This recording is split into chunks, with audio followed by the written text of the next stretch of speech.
अब तक हमने देखा तलाय कोरिया को किडनैप कर लेता है और थाइम कोरिया के लिए बहुत चिंता में था। तलाय वहाँ थाइम को बहुत टॉर्चर करता है। आगे हम देखते हैं कि कोरिया हॉस्पिटल में है। उसे थाइम की बहुत चिंता हो रही थी। वो अब थाइम को वहाँ ढूंढने लगती है। वो अब जल्दी जल्दी थाइम के वार्ड में जाती है। वहाँ सब के सब शांत और उदास खड़े थे। ऐसा लग रहा था कि थाइम की डेथ हो चुकी है। थाइम की बॉडी बेड पर रखी हुई थी। कोरिया सबसे पूछती है कि ये सब क्या है, कहीं कोई मजाक तो नहीं, पर कोई कुछ नहीं बोलता। अब कोरिया वहाँ बहुत रोती है और थाइम से कहती है, स्टूपिड, पागल, मुझे ऐसे कैसे छोड़कर जा सकते हो? अभी तो मैंने तुम्हें बताया भी नहीं था कि मैं तुमसे कितना नफरत करती हूँ, तुमसे कितना प्यार करती हूँ। पर तभी थाइम का पर्दा हटता है और हम देखते हैं कि थाइम तो जिंदा है। वो बस मरने का नाटक कर रहा था ताकि कोरिया अपनी फीलिंग्स कन्फेस करे। वो बहुत ही खुश था।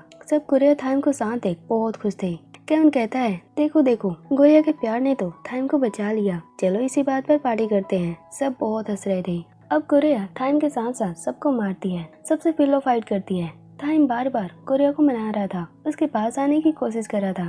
कोरिया कहती है, ये रोमांटिक होने का टाइम है, मुझे बुद्धू बनाकर मेरे साथ प्रैंक करके मुझे डरा दिया। वो थाइम को वहाँ बहुत मारती है और थाइम कहता है, अरे कोरिया, मुझे माफ कर दो, आगे से ऐसा नहीं करूँगा। सब वहाँ बहुत खुश दिख रहे थे। अब वहाँ लीता थाइम को देखने आ रही थी, पर कोरिया और सबको देखकर वो बाहर से ही चली जाती है और जो साथ में फ्लावर्स लाई थी वो गुस्से में डस्टबिन में डाल देती है। आगे सब अपने अपने घर जाने लगते हैं। कैनिंग बस से घर जाने वाली थी, पर केविन उसे कहता है, मैं तुम्हें घर ड्रॉप करना चाहता हूँ। अब दोनों कार में थे। केविन की कार बहुत ही एक्सपेंसिव थी। कैनिंग कहती है, पता नहीं सबके सब इतने एक्सपेंसिव कार क्यों खरीदना चाहते हैं। केविन कहता है, चलो मैं बताता हूँ। केविन कार को पूरी स्पीड में कर देता है। कैनिंग बिल्कुल डर जाती है, वो चिल्लाने लगती है और केविन उस पर बहुत हंसता है। अब वे घर पहुंच चुके थे। कैनिंग कहती है, मुझे तो लगा था आज मैं ऊपर जाने वाली हूँ, पर हम बच गए। केविन हंसते हुए कहता है, मैंने कहा था मैं तुम्हें सेफ घर पहुंचा दूंगा और मैंने अपना प्रॉमिस पूरा किया। अब केविन कैनिंग के पास आने लगता है। कैनिंग थोड़ी घबरा जाती है। तभी केविन साइड से एक बुक निकालता है जो उसके ग्रैंड पेरेंट्स की थी। दरअसल उस बुक में फ्लावर्स के माला बनाने की, डिजाइनिंग करने की प्रोसीजर लिखे थे जो बहुत ही फेमस है और कैनिंग भी वो डिजाइनिंग सीखना चाहती है। अब केविन उसे वो बुक दे देता है और कहता है, चिंता मत करो, मैं तुम्हें ये डिजाइन सिखा दूंगा। कैनिंग उसे थैंक्स कहती है। अब वो घर जाने लगती है। केविन उसे कोरिया का ध्यान रखने को कहता है। अब वो थाइम को मैसेज करता है कि हमें आगे क्या करना है। इसका मतलब F4 कुछ बड़ा करने वाले थे। अब रैन, मैथस, केविन उन बच्चों को ढूंढने में लगे थे जिनको उन्होंने बुली किया था। अब रैन हॉस्पिटल में था। वो वहाँ फूफा को देखता है जो पहले से बेटर था। तलाय उसे देखकर गुस्से में आ जाता है। वो पूछता है कि अब तुम लोग क्या करना चाहते हो, अभी भी तुम्हारा मन नहीं भरा। रैन उसे बताता है कि हमें अपनी गलती पर पछतावा है। अब हम उन सारे स्टूडेंट से माफी मांगेंगे और उनकी मेडिकल फीस, लोन सब कुछ भर देंगे। तलाय कहता है, F4 पूरा का पूरा सेल्फिश है, मुझे नहीं लगता कि तुम लोगों को कोई भी माफ करेगा। अब हम देखते हैं कि थाइम उन सबसे माफी मांगता है। वे स्टूडेंट भी पहले थोड़ा उस पर गुस्सा करते हैं, पर बाद में उसे माफ कर देते हैं। अब रैन कहता है, तलाय, थाइम को सब माफ कर चुके हैं सिवाय तुम्हारे। तलाय कहता है, मैं जानता हूँ, बदला लेना, वो भी इस तरीके से फाइटिंग करना, टॉर्चर करना बिल्कुल भी सही नहीं है, पर मैं थाइम को कभी माफ नहीं कर सकता। हम देखते हैं कि तलाय ने एक वीडियो भी बना रखी थी जब थाइम ने अपनी गलतियों का एक्सेप्ट किया था। वो रैन से कहता है, मैं अब थाइम को उसकी गलतियों की सबसे बड़ी सजा दूंगा। ये वीडियो पोस्ट करके जब सारी पब्लिक उसकी असलियत जान जाएगी, उसे खुद पनिश करेगी। मैं थाइम की हालत उस टाइम देखना चाहता हूँ।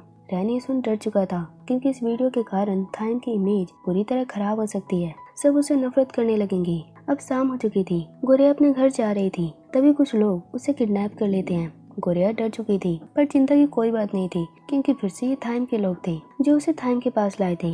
अब थाइम गोरिया को तलाय और रैन वाली बात बताता है कि उसके पास एक वीडियो है जो जल्दी वायरल हो जाएगी। हम देखते हैं जब तलाय रैन को उस वीडियो को पोस्ट करने की धमकी दे रहा था, तभी वहाँ थाइम आ जाता है और उसे फोन छीन लेता है। तलाय सोचता है कि थाइम वीडियो डिलीट कर देगा, पर थाइम ऐसा नहीं करता, बल्कि उस वीडियो को उसी टाइम पोस्ट कर देता है। तलाय ये देखकर बहुत हैरान था। अब प्रेजेंट में ये सब थाइम गोरिया को बता रहा था। गोरिया उस पर बहुत गुस्सा करती है, उसे बहुत डांटती है, पर थाइम कहता है, मैंने जो किया वो दुनिया को भी पता चलना चाहिए, मुझे मेरी गलतियों की सजा मिलनी चाहिए, मैंने सबके साथ बहुत गलत किया है। अब गोरिया अपना फोन चेक करती है और नेट पर थाइम की वीडियो को सर्च करती है। थाइम सोचता है कि शायद अब सब उसकी वीडियो देख चुके होंगे, वो वीडियो वायरल हो चुकी होगी, पर उन्हें वो वीडियो कहीं भी नहीं मिलती। तभी गोरिया तलाय का मैसेज देखती है जिसमें तलाय कोरिया से माफी मांगते हुए कहता है, मैंने जो किया उससे मैं बहुत शर्मिंदा हूँ। कोरिया तुम्हारा थैंक्स, तुमने मुझे मेरी गलतियों का रियलाइज करवाया। मैं अब F4 को थाइम को माफ करता हूँ। और वैसे वो वीडियो जब थाइम ने पोस्ट की थी तो वो प्राइवेट मोड पे था, इसीलिए उसे अब तक कोई नहीं देख पाया है। चिंता मत करना, मैंने वो वीडियो डिलीट कर दी है। And again sorry. ये सुनकर गोरिया थाइम चैन की सांस लेते हैं। थाइम बहुत ही खुश था। वो कहता है कि अब लोग मुझसे नफरत नहीं करेंगे, वे मुझे पनिशमेंट नहीं देंगे। उधर तलाय अपने ब्रदर फूफा के पास था। वो अपनी पिछली बातों को याद करता है, जब फूफा के डैड के सिक्योरिटी गार्ड्स ने उन्हें धोखा दिया था, पर उसके डैड ने उन गार्ड्स को कोई भी पनिशमेंट नहीं दी थी, बल्कि उन्हें माफ कर दिया था। तलाय कहता है, ऐसा उन्होंने क्यों किया? फिर पुलिस की जॉब क्या रह जाएगी? क्या वे लोग कभी सुधरेंगे? फूफा उस पर हंसने लगता है और कहता है, तलाय तुम हमेशा बच्चों की तरह बातें करते हो। वैसे अगर किसी इंसान को अपनी गलतियों पर पछतावा है और वो बदलना चाहता है तो मैं उसे बदला लेने के बजाय उसे माफ कर दूंगा। तलाय सुन बहुत इम्प्रेस था, क्योंकि फूफा उसके लिए गॉड के बराबर है, उसके लिए सब कुछ है और आज उसने अपने ब्रदर के कहने को पूरा किया। उधर थाइम और कोरिया साथ में थे। थाइम उसे प्रॉमिस करता है कि वो एक बेटर इंसान बनकर दिखाएगा। कोरिया भी कहती है, चाहे कुछ भी हो, अब मैं हमेशा तुम्हारे साथ हूँ। अब थाइम कोरिया को बालकनी साइड में लेकर जाता है। वो उसे कुछ दिखाने वाला था। वहाँ टेलीस्कोप देखकर कोरिया बिल्कुल हैरान थी। थाइम उसे अंदर देखने को कहता है। कोरिया जब देखती है तो वहाँ उसे बहुत सारे टूटते स्टार दिखते हैं। कोरिया ये देखकर बहुत खुश होती है। थाइम कहता है, मैं इस दिन का कितने दिनों से वेट कर रहा था। मैंने सोचा नहीं था कि मैं तुम्हारे साथ ये स्टार्स देखूंगा। अब आगे थाइम उसे एक नेकलेस देता है और उसे अपना प्यार कन्फेस करता है कि कोरिया मैं तुमसे बहुत प्यार करता हूँ, क्या तुम मेरी गर्लफ्रेंड बनोगी? कोरिया सुन बिल्कुल साइलेंट हो चुकी थी और थाइम उसके रिप्लाई का, उसके जवाब का वेट कर रहा था। वे दोनों काफी पास भी आ चुके थे, मानो दोनों किस करने वाले हों। अब हम मैथस की स्टोरी देखते हैं, जो वो गोरिया को बता रहा था। वो कहता है, मैं अब रोज उस गर्ल के साथ, उसकी टीम के साथ यहाँ खेलने आने लगा। मैं भी उनकी टीम का एक मेंबर बन चुका था और वो हमेशा की तरह रोज फास्ट फूड ऑर्डर करती जितनी बार हम मैच जीतते। तभी अचानक वहाँ साइड से हमारे स्कूल के स्टूडेंट गुजरते हैं, जो ओम और उसकी टीम को देखकर अपने ही घमंड में थे। वे उन सबको नीची नजरों से देख रहे थे। ओम कहती है, मैथस मैं इसीलिए अमीर जादू से नफरत करती हूँ। उनके अंदर दिल नहीं पत्थर होता है, वे कभी किसी के फीलिंग्स नहीं समझ सकती। मैथस ये समझ चुका था कि ओम अमीर लोगों से नफरत करती है, इसीलिए वो अपनी रियल आइडेंटिटी उसे नहीं बताता, क्योंकि क्या पता सच्चाई जानने के बाद वो भी उससे नफरत करने लगी। अब नेक्स्ट डे हमेशा की तरह वे सब वहाँ खेल रहे थे। तभी वहाँ कुछ बॉयज आते हैं जो उन्हें खेलने के लिए चैलेंज करते हैं। ओम की टीम भी उस चैलेंज को एक्सेप्ट कर लेती है। मैथस कहता है, हमने उस चैलेंज को एक्सेप्ट तो कर लिया था, पर मैंने सोचा नहीं था कि इसका रिजल्ट क्या आने वाला है। अब क्या मैथस और ओम उस मैच को जीत पाएंगे, और मैच के कारण वहाँ क्या होने वाला है जिससे मैथस डर रहा है। और अब क्या कोरिया थाइम के प्रपोजल को एक्सेप्ट करेगी, यानी उसकी गर्लफ्रेंड बनेगी, और लीता का क्या होगा? अब तक हमने देखा तलाय थाइम को माफ कर देता है। थाइम भी उन सारे स्टूडेंट से माफी मांगता है जिनको उसने बुली किया था। आगे थाइम कोरिया से अपना प्यार कन्फेस करता है, उसे अपनी गर्लफ्रेंड बनाने के लिए पूछता है, पर कोरिया थोड़ी हेजिटेट हो रही थी क्योंकि थाइम अभी भी लीता के साथ रिलेशनशिप में है। वो थाइम को मना कर देती है क्योंकि वो लीता को हर्ट नहीं करना चाहती। वहाँ थाइम को अपने आप पर गुस्सा आ रहा था क्योंकि वो लीता को लाइक नहीं करता, फिर भी जोश जोश में उसने कितनी बड़ी गलती कर दी। वो कोरिया को विश्वास दिलाता है कि वो लीता को समझाएगा और वो जरूर मान जाएगी उसकी और कोरिया के रिलेशनशिप के लिए। कोरिया थाइम वाला नेकलेस उसे वापस करने लगती है, पर थाइम वो वापस नहीं लेता और कहता है, जल्दी लीता का प्रॉब्लम सॉल्व हो जाएगा और इस नेकलेस पर सिर्फ तुम्हारा हक है क्योंकि मैं तुमसे बहुत प्यार करता हूँ। गोरिया सुन मन ही मन बहुत खुश थी। अब वो अपने घर जाने लगती है, पर रात हो चुकी थी, हर तरफ अंधेरा था। थाइम को गोरिया की चिंता थी। वो उसे जाने से रोकने लगता है क्योंकि इतनी रात को जाने से गोरिया को खतरा हो सकता था। गोरिया हंसते हुए कहती है, इस दुनिया में सबसे डेंजरस चीज तो तुम हो जिससे मैं बचना चाहती हूँ। अब थाइम गोरिया से रिक्वेस्ट करने लगता है कि प्लीज सिर्फ आज रात यहाँ रुक जाओ, मैं अकेला बोर हो जाऊंगा। वैसे यहाँ तुम्हारी हर फेवरेट चीज है, जैसे ड्रेस तुम जो चाहो पहन सकती हो, कहीं भी सो सकती हो। गोरिया इस थाइम को मिसअंडरस्टैंड कर लेती है। वो सोचती है शायद थाइम उसका अकेले होने का फायदा उठाना चाहता है। थाइम कहता है, अरे नहीं गोरिया, वैसे हम साथ में भी सो सकते हैं, पर चिंता मत करो, हम ज्यादा पास नहीं आएंगे। साथ में रहने से हमारे बीच की दूरियां खत्म हो जाएगी। गोरिया सुन और भी डर जाती है। वो गुस्से में थाइम को मारने लगती है, पर थाइम उसे रोकने की कोशिश करता है। फाइटिंग करते हुए उनसे वहाँ का वाज टूट जाता है। तभी वहाँ लीता की एंट्री होती है। वो कोरिया को देख शॉक थी और गुस्से में भी। वो थाइम से कहती है, शायद इस रूम में तो किसी को भी आने की एंट्री नहीं थी, पर कोरिया यहाँ कैसे?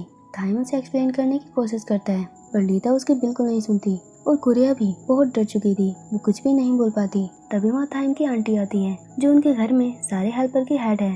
थाइम की मॉम के बाद थाइम के घर को वही संभालती है। अब वो लीता से कहती है गुड़िया को मैंने हायर किया है, वो अब थाइम की पर्सनल मेड है। ये सुन लीता को उन पर डाउट हो रहा था, पर वो कुछ भी नहीं कर सकती थी और गुड़िया थाइम मन ही मन खुश थे और सरप्राइज भी।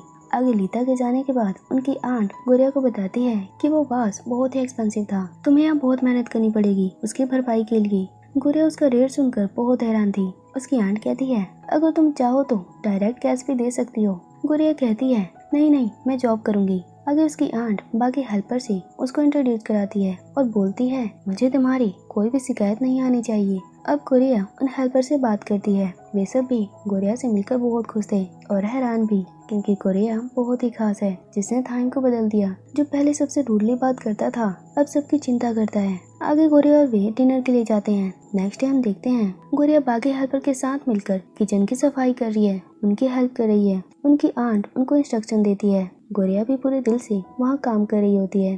थाइम भी उसे वहाँ देखकर बहुत ही खुश था। वो अपनी कैट को फूड देता है। गुड़िया उसे टीच करती है और कहती है तुम्हारी कैट कितनी क्यूट है, पर तुम बिल्कुल अपोजिट हो। उनकी आंट उनको देख थोड़ी सैड थी, वो उनके बीच के प्यार को फील कर पा रही थी। गुड़िया वहाँ बहुत खुश थी, साथ में वहाँ के हेल्पर भी। गुड़िया के होने से वहाँ हर जगह हैप्पीनेस फैल गई थी। आगे गुड़िया थाइम की रूम की क्लीनिंग कर रही थी, तभी थाइम सोल लेके बाहर आता है। दोनों एक दूसरे को देख चिल्लाने लगते हैं। थाइम पूछता है तुम यहाँ क्या कर रही हो। गुड़िया कहती है मैं क्या करूँगी तुम्हारे रूम में, मैं यहाँ क्लीनिंग कर रही थी। दोनों एक दूसरे को देख ऑकवर्ड फील कर रहे थे। अब थाइम कहता है गुड़िया चिंता मत करो, लीता से मैं जल्दी सॉर्ट आउट कर लूंगा, उसे समझाऊंगा, पर वो मेरा कॉल नहीं उठा रही। दोनों वहाँ एक दूसरे के प्रॉब्लम को शेयर कर रहे थे। तभी वहाँ उनकी आंट आती है जो गुड़िया को डांटने लगती है कि तुम काम कर रही हो, ये इधर उधर की बातें, अपने काम पर ध्यान दो। आगे वो कहती है जल्दी से ब्रेकफास्ट रेडी करो और अपने हाथों से थाइम को खिलाओ। ये सुन गुड़िया शॉक थी। वो कहती है क्या सच में इतना बड़ा इंसान खुद नहीं खा सकता। आंट कहती है इस घर का यही रूल है, थाइम को हमेशा कोई ना कोई अपने हाथों से खिलाता है और एक हेल्पर होने के नाते तुम्हें ये करना होगा। वो आंट झूठ बोल रही थी। यहाँ थाइम को फीड कराने का कोई भी रूल नहीं था और थाइम भी अपनी आंट की बातों से हाँ मिला रहा था, क्योंकि वो भी जान चुका था कि उसकी आंट उसका साथ दे रही है। दोनों गुड़िया का फायदा उठा रहे थे। अब गुड़िया थाइम को अपने हाथों से खिलाती है। थाइम बार बार गुड़िया को ये कहते हुए टीच करता है कि ये गर्म है, ये ठंडा हो चुका है। गुड़िया उसे गुस्से में डांटती है कि ज्यादा हुक्म मत चलाओ। थाइम भी उसे धमकी देता है कि मिस गुड़िया तुम्हें ये करना होगा, आंट का ऑर्डर है। गुड़िया ये सब करते हुए बहुत ही साई फील कर रही थी। वो मन में कहती है कहीं मुझे ये सब करते हुए कोई देख ना ले, नहीं तो मेरा बहुत मजाक उड़ाएंगे। तभी हम देखते हैं कि रैन वहाँ चुपके से ये सब देख रहा था और तो और उसने गुड़िया की वीडियो भी बना ली थी जिसमें वो थाइम को ब्रेकफास्ट खिला रही है। अब वहाँ पूरा एफर्ट आ चुका था, सब गुड़िया को टीच करने लगे थे और गुड़िया वो फोटो वीडियो डिलीट करना चाहती थी। आगे वो सब लीता के बारे में डिस्कस करते हैं। गुड़िया सबके लिए चिंता में थी। वो कहती है पता नहीं सब कैसे होंगे, कैनिंग ठीक होगी भी या नहीं। तभी मैथस कहता है उसकी तुम चिंता मत करो, हमने उस प्रॉब्लम को सॉल्व कर दिया है। अब हम देखते हैं कि कैवन फ्लावर शॉप पे है। मैथस रैन ने फिर से उसे वहाँ भेज दिया है ताकि वो कैनिंग का ख्याल रखे। कैवन कहता है मुझे तो फंसा दिया उन्होंने। वहाँ कैनिंग गुड़िया के लिए चिंता में थी, उसके अंकल फ्लावर के लिए चिंता में थे। तभी कैवन को एक आइडिया आता है। वो सबको कहता है डोंट वरी, अभी ये सारे फ्लावर बिक जाएंगे। सब हैरान थे कि कैवन क्या करने वाला है। तभी कैवन सभी कस्टमर के लिए एक स्कीम निकालता है, वो ये कि जो भी फ्लावर यहाँ से लेगा उसे कैवन किस करेगा। ये स्कीम सुनकर सारी गर्ल्स उसकी तरफ भागी आ रही थी। वे सब बहुत ही एक्साइटेड थे और कैनिंग उसके अंकल ये देख हैरान थे। उधर गुड़िया को मैथस कहता है कि चिंता मत करो, हम सबको संभाल लेंगे। रैन गुड़िया को भरोसा देता है कि कुछ भी गलत नहीं होगा, तुम बिना चिंता के अपना काम कर सकती हो। आगे गुड़िया आंट के पास जाती है और थाइम और बाकी सब लीता को समझाने के लिए प्लान बनाते हैं। थाइम बहुत चिंता में था। रैन मैथस कहते हैं लीता तुमसे बहुत नाराज है, हमें सोच समझ कर कुछ भी करना होगा। आगे वो सब जाने लगते हैं, पर जाते जाते वे कहते हैं थाइम गुड़िया तुम्हारे पास है, उसका एडवांटेज लेने की कोशिश मत करना, नहीं तो हम तुम्हें नहीं छोड़ेंगे। थाइम सुन कहता है तुम कैसे दोस्त हो, मुझ पर बिल्कुल भरोसा नहीं, मैं उसे कभी हर्ट नहीं कर सकता। अब हम देखते हैं कि गुड़िया गार्डन की सफाई कर रही है। वहाँ बहुत ही गर्मी थी, फिर भी गुड़िया काम कर रही थी और थाइम बस उसे देखे जा रहा था। गुड़िया उसे वहाँ से जाने को कहती है, पर थाइम बहाने बनाने लगता है कि मैं तो पेड़ पौधे देख रहा हूँ, मुझे भी अपने गार्डन को देखने का पूरा हक है। गुड़िया तो जानती थी कि थाइम बस उसे ही देख रहा है। तभी बातों ही बातों में कोरिया का हाथ नाइफ से लग जाता है। उसके हाथों से खून बहने लगता है। टाइम में देख कोरिया के लिए चिंता में आ जाता है। अब दोनों बस एक दूसरे की आंखों में देख रहे थे, पर कोरिया लीता को बहुत इमेजिन कर रही थी। उसे डर लग रहा था कि कहीं थाइम के पास जाने से लीता को वो क्या जवाब देगी, क्योंकि थाइम अभी भी उसका बॉयफ्रेंड है। अब कोरिया थाइम से हाथ छुड़ाकर किचन में आ जाती है। वहाँ वो बहुत ही परेशान दिख रही थी। तभी वहाँ उसकी आंट आती है। वो उसकी पट्टी करते हुए कहती है, तुम बहुत सोचती हो, इतना सोचना सेहत के लिए सही नहीं है। कोरिया उन्हें अपनी प्रॉब्लम बताती है, जिससे उसकी आंट कहती है कि पता है कोरिया, पहले मैं भी हैरान थी कि एक गर्ल के कारण थाइम कैसे बदल सकता है, पर तुमसे मिलकर मैं अब जान चुकी हूँ कि तुम बहुत ही केयरिंग, समझदार, काइंड हार्टेड गर्ल हो और थोड़ी बुद्धू भी। कोरिया कहती है, मतलब क्या है आपका? आंट कहती है, वो ये कि फ्लावर पॉट इतना एक्सपेंसिव नहीं था जितना तुम सोच रही थी। यह हम समझते हैं कि थाइम की आंट गुरे और थाइम को साथ में देखना चाहती है। वो उन दोनों को पास लाने की पूरी कोशिश कर रही है। वो गुरिया को कहती है, मैं हमेशा तुम्हारे साथ हूँ, तुम्हें ज्यादा चिंता करने की जरूरत नहीं। गुरिया उनसे बात करके बहुत खुश थी। अब वे दोनों वहाँ बहुत गप्पे मारते हैं, यानी बातें करते हैं। उधर हम केविन को देखते हैं, जो फ्लावर शॉप पे फ्लावर को सेल कर रहा था, वो भी नए तरीके से। उसके किस वाले स्कीम के कारण शॉप के सारे फ्लावर बिक चुके थे। शॉप ओनर वहाँ बहुत खुश थे। वो खुशी के मारे केविन को भी किस कर लेते हैं। दोनों हंसने लगते हैं। अब केविन थाइम को मैसेज करता है कि उन्हें आगे क्या करना है। अब आगे हम देखते हैं कि फ्लावर शॉप बंद हो चुकी थी। कैनिंग कोरिया से मिलने जा रही थी क्योंकि उसे कोरिया की चिंता हो रही थी। तभी केविन उसे रोकता है और कहता है, शायद तुम्हें मुझे कुछ दिखाना था। कैनिंग हेजिटेट होने लगती है। तभी केविन उसके बैग से माला निकालता है, जो कैनिंग ने केविन वाली बुक से देखकर बनाई थी, और वो पूरी तरह ठीक नहीं था। केविन कहता है, मिस कैनिंग, डरो मत, आपके सामने इतना हैंडसम टीचर है, फिर भी आप पूछते नहीं। कैनिंग कहती है, मैं तुम्हें परेशान करना नहीं चाहती। अब केविन कहता है, चलो आज मैं तुम्हें ये माला बनाना जरूर सिखाऊंगा। अब वे दोनों फ्लावर शॉप के अंदर थे। केविन उसे टीच करने लगता है और उसे फ्लावर डेकोरेटिव थिंग्स की हिस्ट्री बताता है कि एंशिएंट टाइम से फ्लावर कई चीजों में यूज होता है, सजावट में, घर की चीजों में, और तो और पहले ब्राइड भी अपना सोलमेट चूज करने के लिए इसका यूज करती थी। फ्लावर्स बहुत ही खास होते हैं। कैनिंग सुन बहुत इम्प्रेस थी। केविन कहता है, कैनिंग, तुम्हें अगर जल्दी सीखना है तो डिस्ट्रैक्शन से तो बचना होगा। अब कैनिंग अपना कंसंट्रेशन फ्लावर पर करने लगती है, पर अब वो कोरिया के लिए सोचने लगती है। केविन उसका कारण पूछता है। कैनिंग कहती है, कोरिया ने बहुत कुछ सफर किया है, कभी हाना, कभी तलाए, और अब लीता, पता नहीं कितने लोग उससे बदला लेंगे। उसकी लाइफ बहुत ही हर्टफुल है। केविन उसे समझाता है कि इतना ओवरथिंक मत करो, हम उसके फ्रेंड्स हैं, हम जितना कर सकते हैं उतना हम करेंगे, लेकिन बाकी चीजें तो उन्हें खुद ही हैंडल करने पड़ेंगी। हम किसी की पूरी लाइफ को कंट्रोल नहीं कर सकते। और वैसे जब दो प्यार करने वालों के बीच कोई तीसरा आता है तो उन तीन इंसानों में से कोई एक हर्ट जरूर होता है। यही लाइफ है, इसमें सेक्रीफाइस, स्ट्रगल, सब कुछ करना पड़ता है। कैनिंग ये सुन फिर से केविन की बातों में खो चुकी थी। तभी उसके हाथों में सुई चुभ जाती है। केविन उसकी चोट को देखता है। दोनों एक दूसरे को देख रहे थे। तभी अचानक केविन उसे दूर चला जाता है, मानो वो किसी चीज से डर रहा हो, शायद किसी गर्ल से। अब वो फर्स्ट एड बॉक्स ढूंढने लगता है, पर कैनिंग अपनी उंगली को मुंह में डाल लेती है। केविन ये देख हंसने लगता है। वो कहता है, इंसान दूसरों से कम अपने आप के कारण ज्यादा हर्ट होता है, क्योंकि वो अपनी गलतियों को नजरअंदाज करने लगता है। आगे हम देखते हैं कि लीता को थाइम कई बार कॉल करता है, पर वो कॉल अटेंड नहीं करती। वो बहुत ही गुस्से में थी। उधर थाइम बहुत ही सैड बैठा हुआ था और गुड़िया भी उसके पास थी। थाइम कहता है, गुड़िया, लीता के कारण तुम कितनी परेशान हो, पर चिंता मत करो, मैं जल्दी उससे ब्रेकअप कर लूंगा। गुड़िया सुन कहती है, मैं यहाँ डिनर लगाने आई हूँ, ना कि कुछ बात करने। अब थाइम उसे बताता है कि लीता पता नहीं कहाँ पर है। वो ना तो कॉल उठा रही है, ना ही किसी से मिल रही है। थाइम ने एयर टिकट्स भी करा लिए थे ताकि वो अपनी मॉम से मिलने जाए, उनसे वेडिंग पोस्टपोन की बात करे। अब गुड़िया और थाइम फिर से मस्ती करने लगे थे। वो बहुत सी चीज डिस्कस कर रहे थे। तभी वहाँ लीता आती है, जिसे देख वे दोनों शॉक्ड हो चुके थे और लीता भी बहुत गुस्से में थी। अब तक हमने देखा थाइम लीता के कारण बहुत ही परेशान था। वो गुड़िया को बता रहा था कि वो जल्द ही अपनी मॉम से मिलने जाएगा ताकि वो वेडिंग पोस्टपोन की बात कर सके। वे भी डिस्कस कर ही रहे थे। तभी वहाँ लीता आ जाती है। वो कहती है, क्या बात है, मैंने आज पहली बार एक मेड को अपने बॉस के साथ इतना फ्रेंडली देखा है। लीता को देख सब बहुत हैरान थे। थाइम कहता है, चलो सही हुआ तुम यहीं पर आ गई, मुझे तुमसे और अपनी मॉम से बहुत सी चीजें डिस्कस करनी है। लीता कहती है, मुझे समझ आ गया है कि तुम कोरिया को लाइक करते हो, इसीलिए तुम मैरिज पोस्टपोन करवाना चाहते हो। अब लीता वो प्लेन टिकट फाड़ देती है।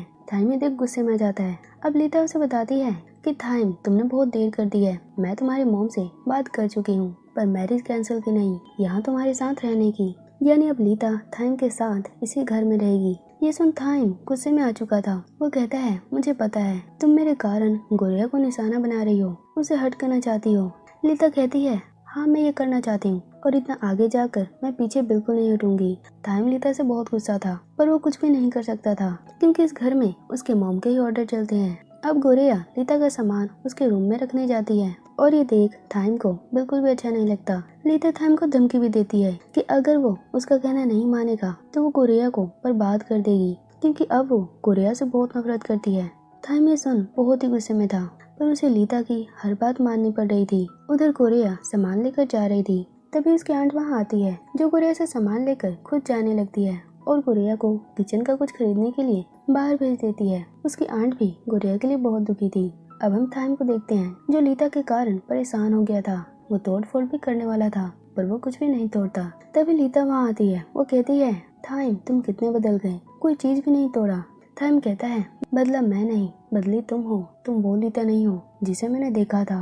लीता उसे गुस्से में कहती है मैं तुम्हें पाने के लिए कुछ भी करूंगी चाहे किसी को कितना ही हर्ट होना पड़े। थाइम उसे कहता है ये प्यार नहीं है, ये सिर्फ धोखा है, तुम रियलिटी को फेस क्यों नहीं कर रही। अब लीता बहुत इमोशनल हो चुकी थी। वो कहती है थाइम जिस दिन तुमने मुझे अपनी गर्लफ्रेंड बनने के लिए रिक्वेस्ट किया था वो दिन मेरी लाइफ का सबसे खास पल था। मैं उस दिन से बस तुम्हारे बारे में ही सोचती हूँ पर अचानक तुम ब्रेकअप चाहते हो, मैं ऐसा नहीं कर सकती।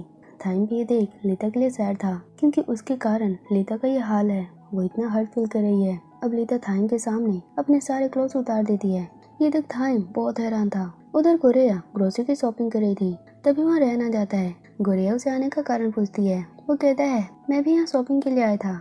अब लीता के बारे में डिस्कस करते हैं। रैन कहता है लीता इतनी बुरी है, मुझे पता नहीं था वो ऐसा क्यों कर रही है। गोरिया कहती है क्योंकि वो भी थाइम को लाइक करती है, वो भी उसको पाना चाहती है। इस दुनिया में हर कोई जीतना चाहता है, हारने से सब डरते हैं। रैन पूछता है गोरिया तो क्या तुम थाइम के लिए चिंता में हो। वो कहती है नहीं, मुझे उस पर पूरा भरोसा है, वो कुछ भी गलत नहीं कर सकता। आगे हम थाइम को देखते हैं जो लीता को उसकी ड्रेस पहनाता है।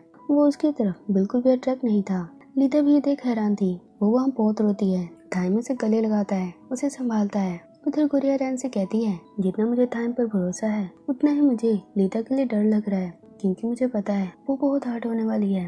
गोरिया रैन के गाल खींचते हुए कहती है तुम मेरी कितनी चिंता करते हो, इतना मत सोचो। अब वो दूसरी साइड जाने लगती है। रैन गोरिया के टच करने से बहुत ही ब्लश कर रहा था क्योंकि वो आज भी गोरिया से साइलेंटली लाइक करता है पर कभी भी एक्सप्रेस नहीं करता। अब शाम हो चुकी थी। थाइम लीता बिल्कुल साइलेंट बैठे थे। लीता पूछती है अब बताओ तुम क्या करोगे, तुम अपनी मॉम को कैसे रोकोगे। थाइम कहता है मुझे नहीं पता लेकिन मैं उन्हें वेडिंग पोस्टपोन के लिए रिक्वेस्ट करूंगा। लीता ये सुन कहती है तुम बिल्कुल बुद्धू हो, क्या तुम्हारी मॉम इतनी आसानी से मान जाएगी। ऐसा करने से तुम्हारे बिजनेस पर भी असर पड़ सकता है।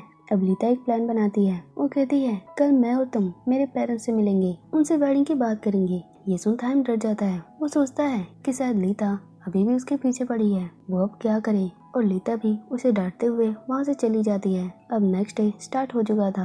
लीता एक होटल में अपने पेरेंट्स का वेट कर रही थी। वो वहाँ बैठी बैठी गोरिया के साथ थाइम के साथ बिताए हुए पलों को याद कर रही थी। अब उसके पेरेंट्स वहाँ आ चुके थे।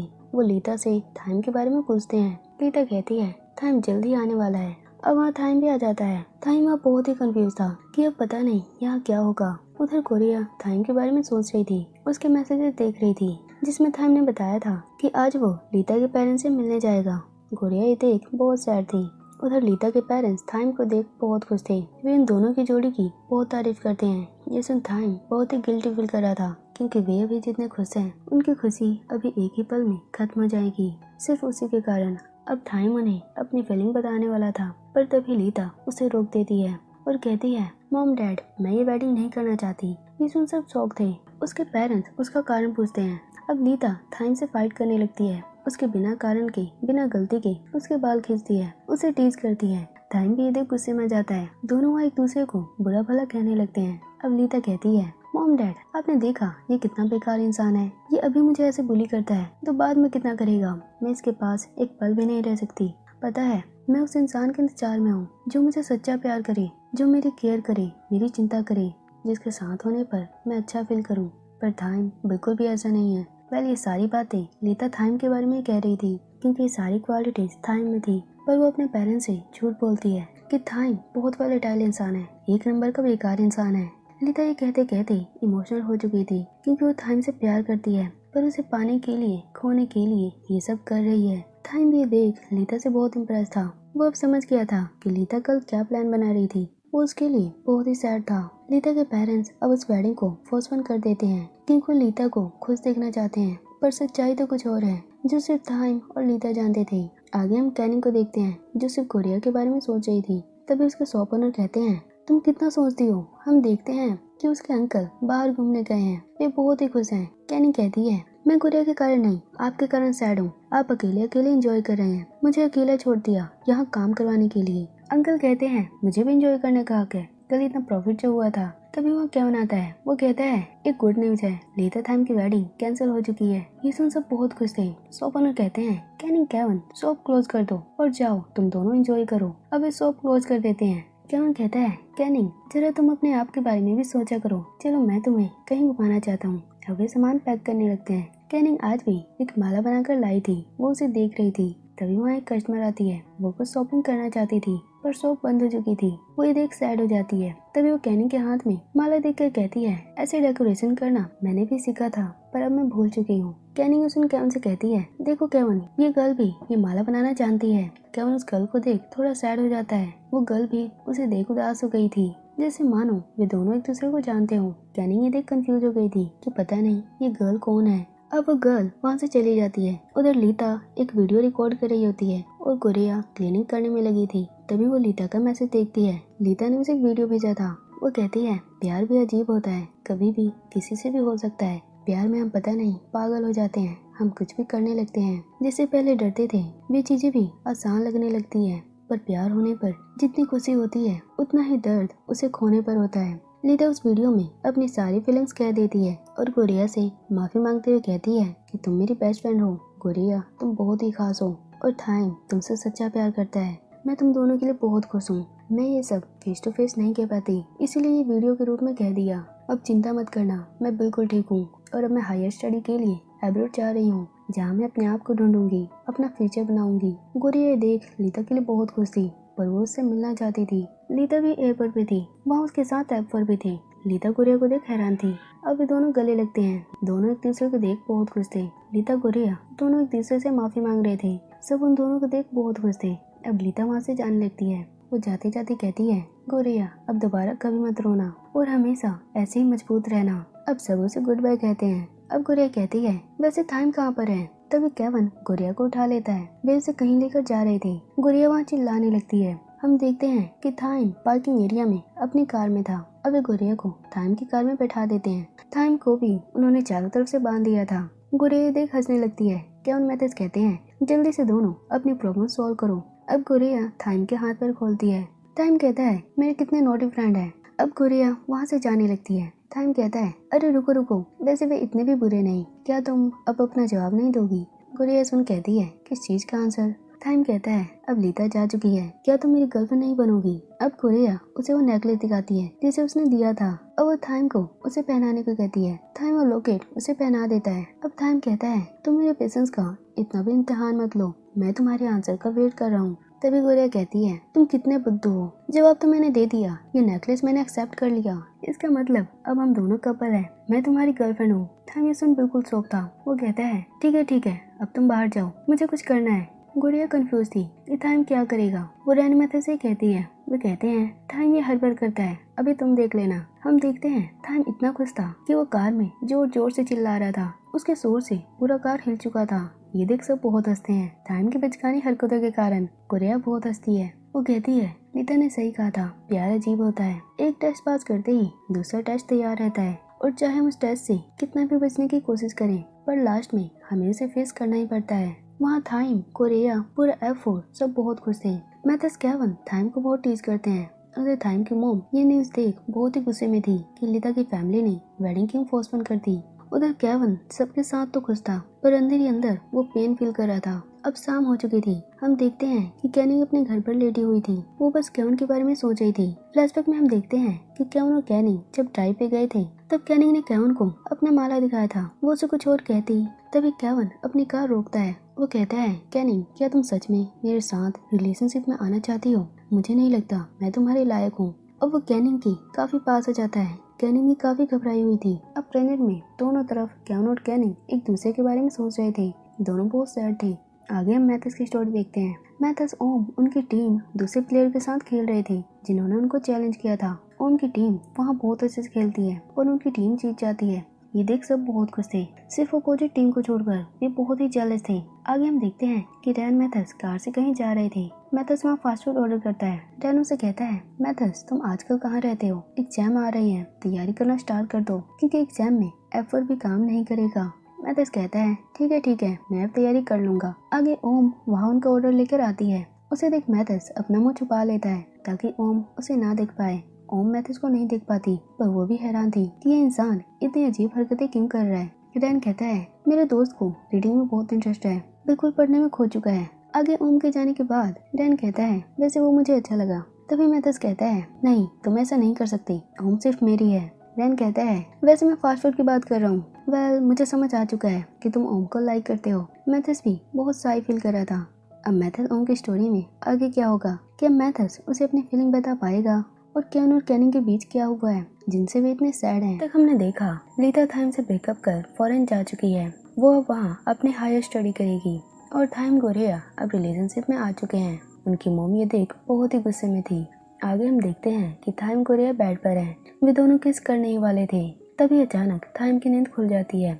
यानी थाइम ये सब सपना देख रहा था और गोरेया उसकी स्लीपिंग मूवमेंट देख समझ जाती है कि वो सपने में क्या क्या देख रहा था।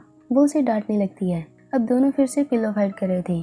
आगे थाइम ये सब अपने फ्रेंड्स को बताता है कि वो गोरेया के पास आना चाहता है, उसे इम्प्रेस करना चाहता है, पर वो तो कभी भी उस पर ध्यान नहीं देती।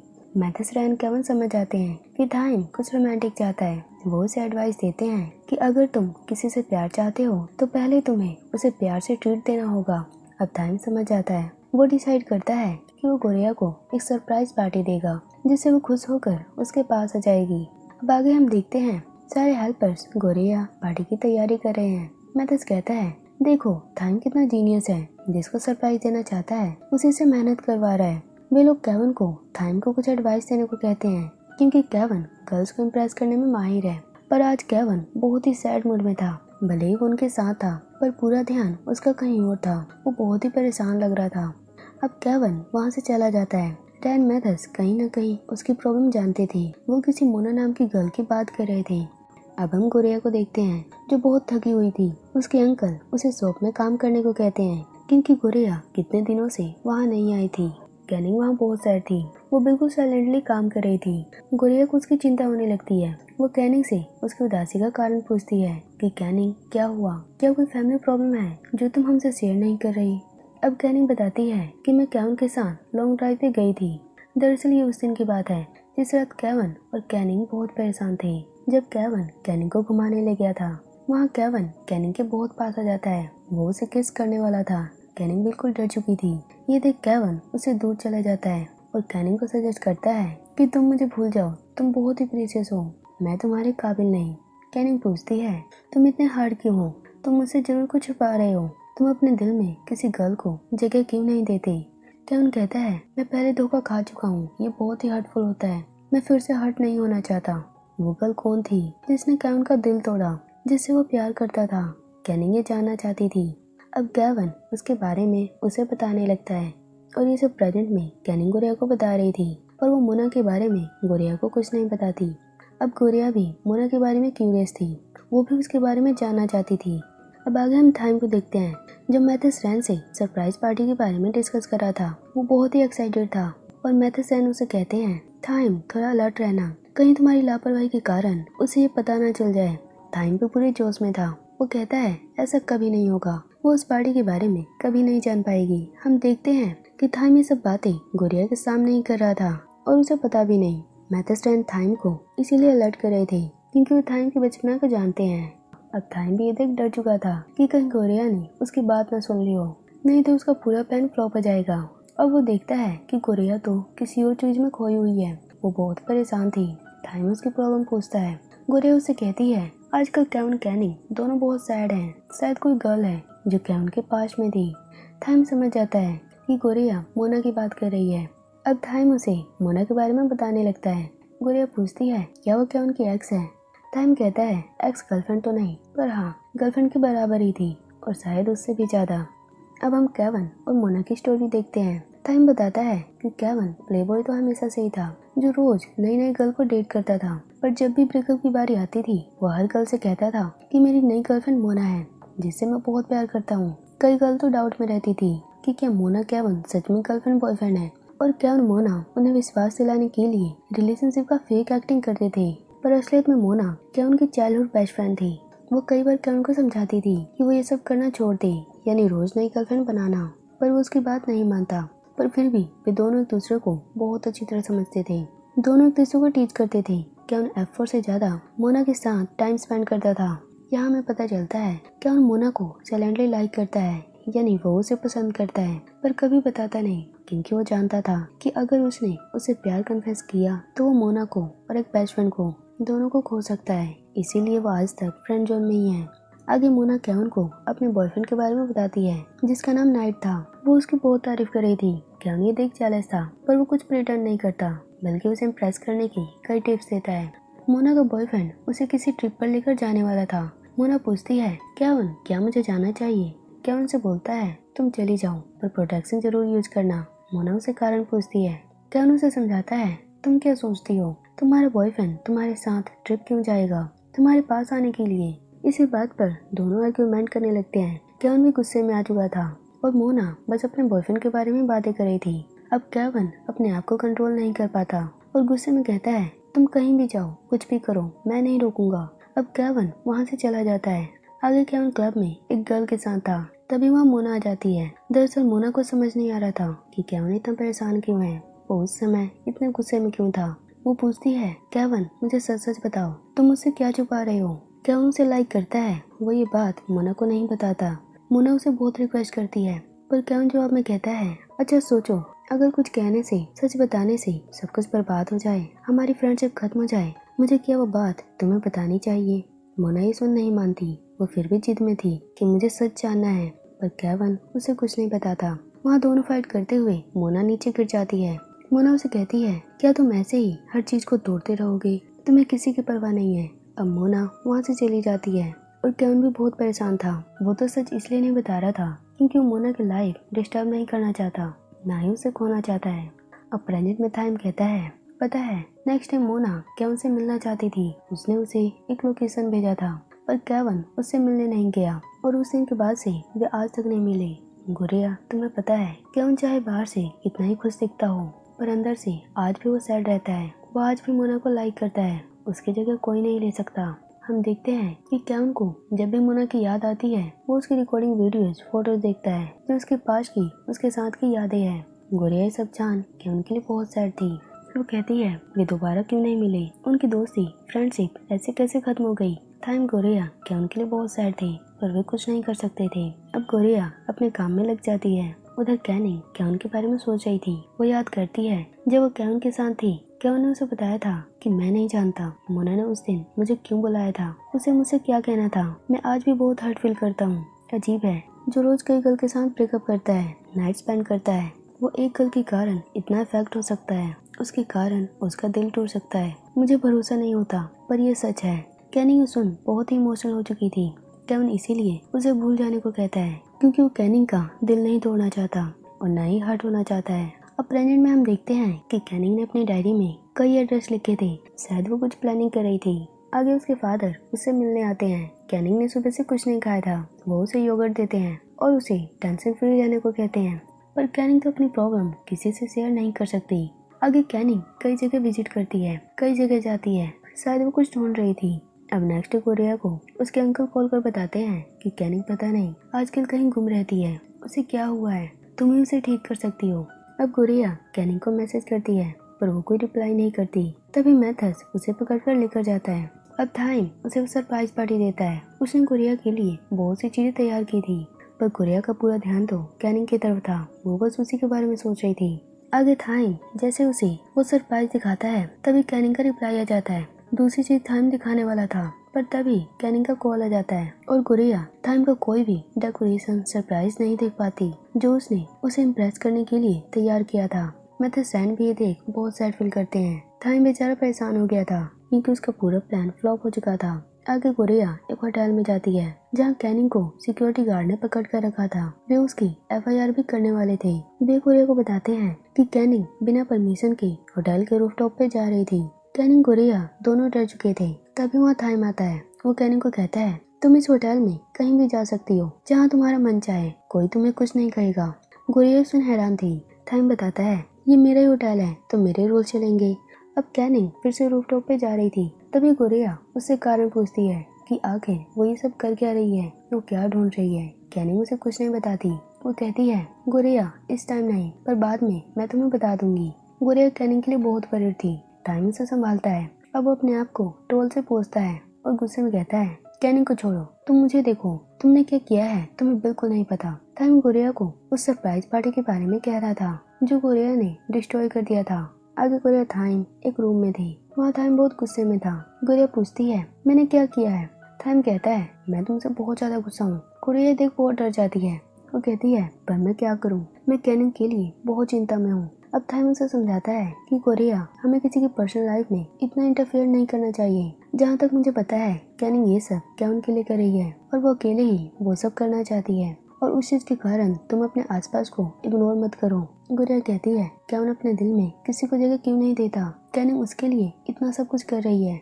टाइम उसे बताता है कैन मूव ऑन करने की कोशिश कर रहा है पर उसके लिए ये बहुत टफ है और इसीलिए वो रिलेशनशिप में नहीं आ रहा। अब टाइम गोरिया डिसाइड करते हैं कि वे दूर से ही कैन कैनिंग की हेल्प करेंगे। आगे हम कैन को देखते हैं जो स्विमिंग करते हुए बस मोना के बारे में सोच रहा था। तभी वहाँ मोना आ जाती है। केवन उसे देख बहुत हैरान था क्योंकि इतने दिनों बाद मोना उससे मिलने आई थी। आगे मोना केवन दोनों अपने पास्ट को याद कर रहे थे। मोना कहती है, सब कुछ पहले जैसा है, कुछ भी नहीं बदला।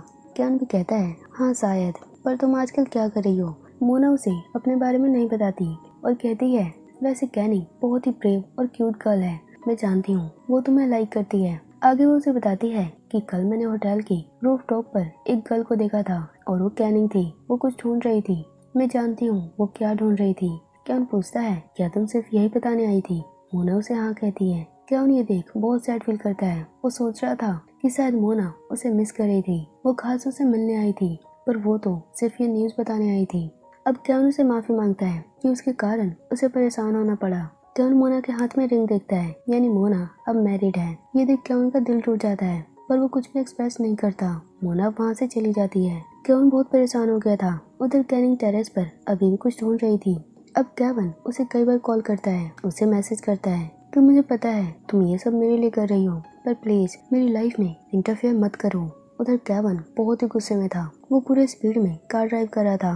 उधर कैनिंग वो मैसेज पढ़ लेती है पर वो नहीं रुकती। वो अभी भी अपने काम में लगी रहती है। ऐसा लग रहा था जो वो ढूंढना चाहती है वो उसके बहुत करीब है। अब सुबह हो चुकी थी। कैन फिर से किसी गर्ल के साथ था। कैनिंग उसे मैसेज करती है कि कल प्लीज इस एड्रेस पे जरूर आना, मैंने वो बिल्डिंग ढूंढ ली है। पर कैवन वो मैसेज इग्नोर करता है जैसे उसे कोई फर्क ही नहीं पड़ता। आगे कैवन एक क्लब में था। कैनिंग उसे कई मैसेज करती है पर वो उसे अवॉइड कर रहा था और थाइम भी कैन पर नजर रख रहा था। अब कैवन उसके पास जाता है और कहता है, कभी कैनिंग तो कभी तुम, सब मुझे क्यों परेशान कर रहे हैं। थाइम उसे कहता है, तुम्हें नहीं पता कैनिंग तुम्हारे लिए कितना वरीड है, तुम्हें उसे जरूर मिलना चाहिए। पर कैवन नहीं मानता, वो अपनी जिद पर अड़ा हुआ था। अब थाइम उसे समझाता है, कैवन तुम कितने दिन अपने आप को सजा दोगे, तुम्हें कैनिंग को एक चांस तो देना चाहिए, वो तुम्हारे लिए सबसे बेस्ट है। कहीं ऐसा ना हो कि तुम एक प्रीशियस चीज को खो दो। अब थाइम वहाँ से चला जाता है। कैवन वहाँ ड्रिंक करते हुए थाइम की बातों को सोच रहा था। उसे कैनिंग की बहुत याद आ रही थी क्योंकि वो भी जानता है कि कैनिंग कितनी खास है। अब वो डिसाइड करता है कि वो उससे मिलने जाएगा। उधर गोरिया कैनिंग कैवन का वेट कर रहे थे। अब वे दोनों वहाँ पहुँच जाते हैं। कैनिंग कैवन को देख बहुत खुश थी। अब कैनिंग कैवन को लेकर जाने लगती है। वे दोनों अब रूफटॉप पे थे। वहाँ कैनिंग कहती है, मुझे पता चल गया है कि मोना तुम्हें क्या कहने वाली थी, उसने तुम्हें क्यों बुलाया था। फ्लैशबैक में हम देखते हैं कि उस दिन क्लब में मोना जब कैवन के पास आई थी ये जानने कि कैवन उससे क्या छुपा रहा है, तब कैवन ने उसे अपने दिल की बात बता दी थी कि मैं तुम्हें लाइक करता हूँ। आगे प्रेजेंट में जैसे सनराइज होता है वहीं बोर्ड पर सन का रिफ्लेक्शन आते ही उसके शैडो में कुछ लिखा होता है। वो लिखा था, आई लव यू। कैनिंग कहती है, कैवन उस दिन मोना तुम्हें ये कहना चाहती थी, यानी वो भी तुमसे प्यार करती थी और तुम हमेशा अपने आप को प्यार के काबिल नहीं समझते थे। ये गलत है, तुम भी लव डिजर्व करते हो। कैवन ये देख बहुत इमोशनल हो चुका था। वो मोना के बारे में सोचे जा रहा था। और कैनिंग क्या उनके लिए बहुत खुश थी। उधर थाइम गोरिया भी उन्हें चुपके से देख रहे थे। उनके चेहरे पे भी स्माइल थी। अब पूरा एफर्ट थाइम के घर पर था। मैथस अभी भी पार्टी करना चाहता था, पर सबके सब थके हुए थे। अब वे घर जाने लगते हैं। कैनिंग क्या उनके साथ जा रही थी। गोरिया उसे कहती है हम कल फ्लावर शॉप पे मिलेंगे। आगे सब जा चुके थे। गोरिया थाइम को भी सोने जाने को कहती है, पर थाइम भी बहुत जिद्दी था। वो वहीं गोरिया के पास लेट जाता है। दोनों फिर से लड़ने लगे थे। उधर मैथसन अपनी कार से जा रहे थे। अब केविन कैनिंग को थैंक्स कहता है, क्योंकि वो इतने दिनों से अपने आप को छोटा समझ रहा था। कैनिंग भी उसे थैंक्स कहती है। उसे उम्मीद नहीं थी कि केविन उससे मिलने आएगा। केविन कहता है वैसे कैनिंग, मैं मोना की बात जानने के लिए वहाँ नहीं गया था, यानी मैं। आगे केविन उसे कुछ नहीं बोलता। कैनिंग उसे बहुत रिक्वेस्ट करती है कि मुझे सच बताओ, फिर तुम किस कारण से आए थे। पर केविन उसे कुछ नहीं कहता और पूरे स्पीड में कार ड्राइव करने लगता है। कैनिंग फिर से डर चुकी थी और केविन उस पर बहुत हंसता है। डैन वहीं खड़ा था, जो उनकी नोकझोंक देख रहा था। तभी वो वहाँ कई कार देखता है, जिसे देख डैन किसी सोच में पड़ जाता है। आगे हम थाइम गोरिया को देखते हैं। अब गोरिया कल से अपने घर जाने वाली थी, जिससे थाइम बहुत सैड था। गोरिया थाइम को थैंक्स कहती है क्योंकि उसने कैनिंग केविन की इतनी हेल्प की। आगे गोरिया उसे किस करती है, जिसे देख थाइम कहता है नहीं नहीं, ये काउंट नहीं होगा, मैं अच्छे से तैयार नहीं था। थाइम उसे दोबारा किस करने को कहता है। अब वे दोनों दोबारा किस करते हैं। उधर चुपके से थाइम की आंट सारे हेल्पर ये सब देख रहे थे। सबके सब थाइम गोरिया के लिए बहुत खुश थे। अब नेक्स्ट डे गोरिया अपने घर जा रही थी। वो बहुत ही खुश थी। उधर रैन भी गोरिया के घर के पास खड़ा था। वो वहाँ सैड दिख रहा था। गोरिया उसे परेशानी का कारण पूछती है। रैन उसे उसके घर जाने से रोकने लगता है, पर गोरिया नहीं मानती। हम देखते हैं गोरिया का पूरा घर तोड़ा जा रहा है। हर जगह सामान बिखरा हुआ था और ये सब थाइम के मोम का काम था। उन्होंने ही ये सब करवाया था ताकि गोरिया थाइम से दूर हो जाए। गोरिया अपने टूटते घर को देख बहुत दुखी थी। अब हम मैथस की स्टोरी देखते हैं। मैथस एक कैब में था। वहाँ मैथस फास्ट फूड ऑर्डर करता है, जहाँ ओम काम करती है, क्योंकि वो ओम को देखना चाहता था। ओम उसे देख हैरान थी। वो अपने डैड से मिलकर भी खुश थी, क्योंकि वो कैब ड्राइवर ओम के डैड थी। मैथस ओम को शाम को उससे मिलने को कहता है। अब शाम को दोनों साथ थे। मैथस ओम से बहुत इम्प्रेस था, क्योंकि वो इतना काम करती है, इतना स्ट्रगल कर रही है, उसे बिल्कुल नहीं पता था। ओम उसे बताती है मैं बास्केटबॉल में एक प्रो प्लेयर बनना चाहती हूँ। दरअसल ओम आज तक स्कूल नहीं गई, ना ही किसी क्लब में। वो कहती है मैं हमेशा से पार्क में बास्केटबॉल खेलती हूँ और अपनी टीम को क्लब समझती हूँ। मैथस कहता है दैट मीन्स मैं भी तुम्हारा क्लबमेट हूँ या उससे ज्यादा। ओम हंसते हुए कहती है सिर्फ क्लबमेट।